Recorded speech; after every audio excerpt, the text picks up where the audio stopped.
Good afternoon, Southeastern Arizona. This is Melanie Eversparks with the Sierra Vista Area Chamber of Commerce, and we are at Canyon Vista Medical Center, and we are excited. We are doing a ribbon cutting for a new program, and here comes the CEO. Sean, sneak in here. He was working. So, but we want to welcome everybody out here today. We've got a whole crew, and if we all look fabulous, it's because we were outside in the wind, and now we're inside. So it is good, but we are here, and we've got a couple of people. Dr. Tom Phillips here, CEO, and we have Cosette Brayton, Chief Nursing Officer, and Amanda Mancini, Director of the Emergency Department. Did I get that right? Yes. I did. All right. Fabulous emergency department. Yes, they do a great job. So we are here for a new program and something they're kicking off, and I'm going to let Amanda talk to us a little bit about that. Hi. Sorry, I'm new to this. So thank you all for being here. I'm a little nervous, so I wrote me a so apologize that I will be reading. So we are excited to be rolling out this program. Just in 2023, we had 126 overdoses here in our emergency department. So this program is intended to get as much naloxone out to the community. You just never know when you could use it. Many people associate Narcan with maybe just IV drug use, but also we don't think about the fentanyl that's coming over from other countries. You know, our kids, our college kids, our high school kids, they're taking pills that they think are maybe for anxiety, for a headache, and then they're laced with lethal doses of fentanyl. So this Narcan can be used for that too. So early administration of naloxone can mean life or death to somebody. We do live rurally, so it could take EMS to get about 10 minutes to get to you. So giving this Narcan early could be life or death. So our process here is quite simple. You come into the emergency department as a patient. You just let us know you're interested in a Narcan kit, and we do a quick screening form, do some education, and then you get the kit. Just some background. While researching the opioid epidemic, I came across an alarming statistic that 2/3 of people are affected by the opioid epidemic one way or another. So that's 2/3 of people. Sorry, I'm shaking. Whether it be a family member, a friend, and me personally, I have been affected. My brother.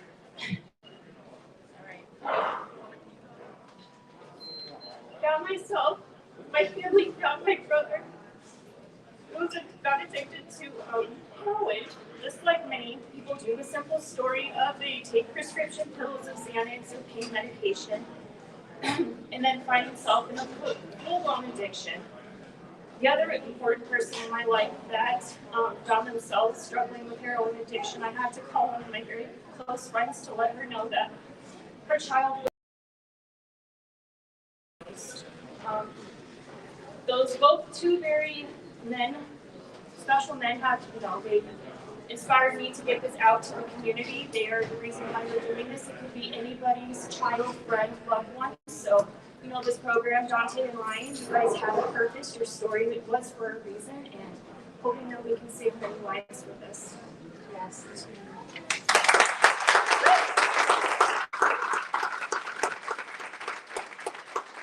Thank you. So important. Thank you for what you're all doing, all of you. We appreciate it so much, and we do know, I think when we don't see it affecting us personally, it doesn't hit home. But when you can tell stories and let us know how the possibility is very strong. And luckily, both of them are doing amazing. Yay.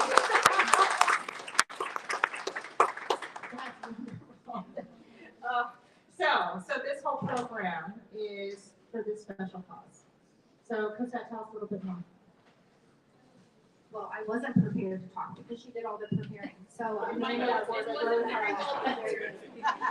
well, luckily I'll ad-lib. So Amanda worked really hard. It's a lot of the behind-the-scenes stuff that people don't really realize it takes to coordinate such a program, right? Kendra from the county has really helped us. She was our shoulder to shoulder with Amanda. In a hospital setting, you have to write a policy, and it has to be a very detailed policy, and then it has to be approved by medical staff, and there's a lot of different committees, right? So that takes months sometimes to get through every single medical staff member and leadership team, nursing leadership team for the approval process. And you can't start a program like that until you have a policy that all of our staff can follow, and it includes all the stuff all the way down to our staff level to be able to help screen the patient appropriately. And so we're really, really excited for that. We've already given out handfuls of kits. So it's already spreading. January 1, we technically went live with a couple weeks of training and that sort of thing. And now they're actually screening patients. When we ask, when they ask, there's risk factors that we can prompt sometimes. So it's going exceptionally well, and couldn't be more excited.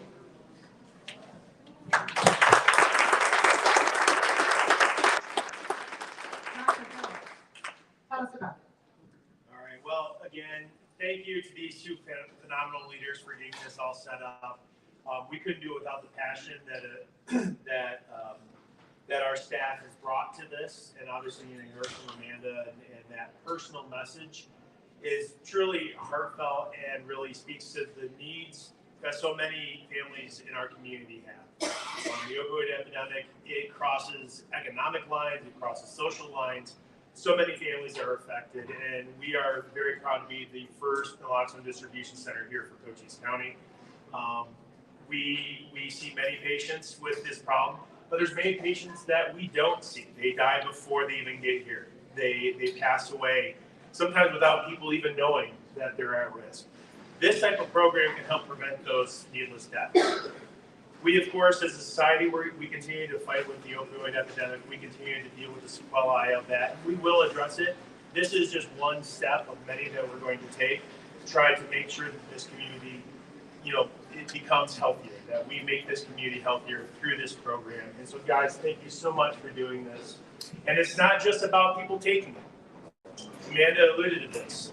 Carfentanil is very, very common. It crosses the skin very easily. You can just touch a pill, and then you get into an overdose situation. We have law enforcement that will touch something, they might not realize it, and they will be overdosed because they just happen to touch an illicit substance. So this type of program, it's not just for the abusers, it's for really everybody, because we can all be affected at varying times in different situations. So please, thank you to everything you've done. Thank you to the state of Arizona for helping us get this stood up and developed. And again, thank you all for being here today to help us kick off this program.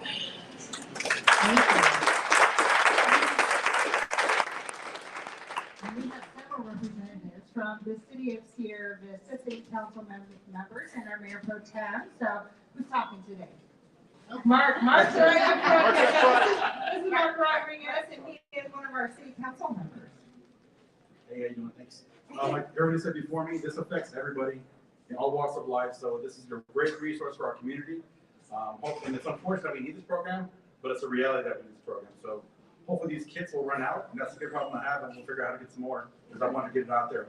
As you know, our first responders have them, our police officers have them in their cars already, but it's for everybody else too. Like I mentioned, sometimes the response time might not be as good as we want to be sometimes. So it's good to have that. It can save a life, and with this training and support, because that's the second part you mentioned is the training. Right? Come get the kits, but also learn how to use it. That's very important. If you have the tool but don't know how to use it, that's not going to be very helpful. So it's a great program for our community, and I'm looking forward to you guys giving out as many as possible. Let us know whatever else you need to. Thank you, Mark. So let's talk briefly about the process. So if I want to come out here and I want to get a couple of kits to take home and have available in case it's needed, what's the process? How do I do that? Just call you, or can I just come in, or what's the process? So right now our process, it's just for our emergency department patients. So no matter what you come in for, if it's an ankle injury, chest pain, anything like that, no matter what you come in for, you can just let us know, hey, I'm interested in an RPA kit. And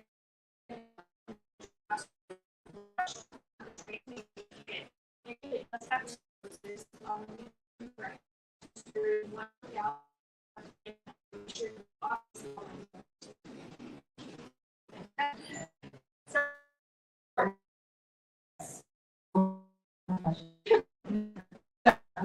We're not going to open the most important, but thank you so much for know, as well, and Dr. Phillips, it's not what we think is happening. It's not. They're thinking.